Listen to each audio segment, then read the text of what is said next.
6 দিন নিখোঁজ থাকার পর হরিহরপাড়ার পাটক্ষেত থেকে উদ্ধার হলো এক যুবকের ক্ষতবিক্ষত মৃতদেহ। ঘটনার চাঞ্চল্য ছড়িয়েছে হরিহরপাড়ার তর্তিপুর এলাকায়। স্থানীয় সূত্রে জানা গিয়েছে, মৃতের নাম সালাদুল আনসারি, বয়স 32 বছর। রবিবার সকালে এলাকার একটি পাটক্ষেতে তার মৃতদেহ উদ্ধার হয়। খবর পেয়ে ঘটনাস্থলে পৌঁছায় হরিহরপাড়া থানার পুলিশ। মৃতদেহ উদ্ধার করে ময়নাতদন্তের জন্য পাঠিয়েছে পুলিশ।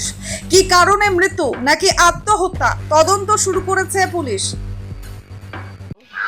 তো অনেক দিন গন্ডগোল থাকার পর এদিকখানে ভালো হয়েছিল, তো গত 6 দিন থেকে ওকে খুঁজে পাওয়া যাচ্ছিল না। তার মধ্যে হঠাৎ আজকে শুনছি এইরকম পাটের জমিতে মারা গিয়ে পড়ে আছে। এইটুকু। কীভাবে মারা গেছে মনে হচ্ছে সুইসাইডই হবে, গলা ফাঁস দিয়ে নাকি? হতে পারে ওইরকম। পুলিশকে জানিয়েছেন? হ্যাঁ, জানানো হয়েছে, পুলিশও এসছে। বাকিটা ওরা কি করবে দেখি। ব্যুরো রিপোর্ট, চেতনা নিউজ। হলমার্ক সোনার গহনার বিপুল সম্ভার নিয়ে এলো জীবন্তীর সাকিব জুয়েলার্স। এখানে পাবেন দুর্দান্ত অফার। সোনার গহনার বিশ্বস্ত প্রতিষ্ঠান Jibanti Sakib jewellers and makers.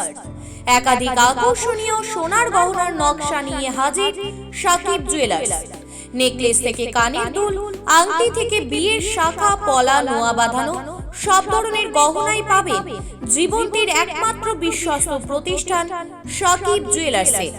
এখানে গ্রাহকের মনের মতো করে গয়না তৈরি করে দেওয়ার ব্যবস্থা রয়েছে। শুধু সোনার গহনাই নয়, কম দামে রূপোর, চাঁদির গহনার অভাবনীয় কালেকশনও রয়েছে জীবন্তী সাকিব জুয়েলার্স অ্যান্ড মেকার্সে। আমাদের ঠিকানা জীবন্তী বাস স্ট্যান্ড, শাহিদ হাজি মার্কেট, কান্দি, মুর্শিদাবাদ। যোগাযোগ নম্বর 9932846770 অথবা 7478666786।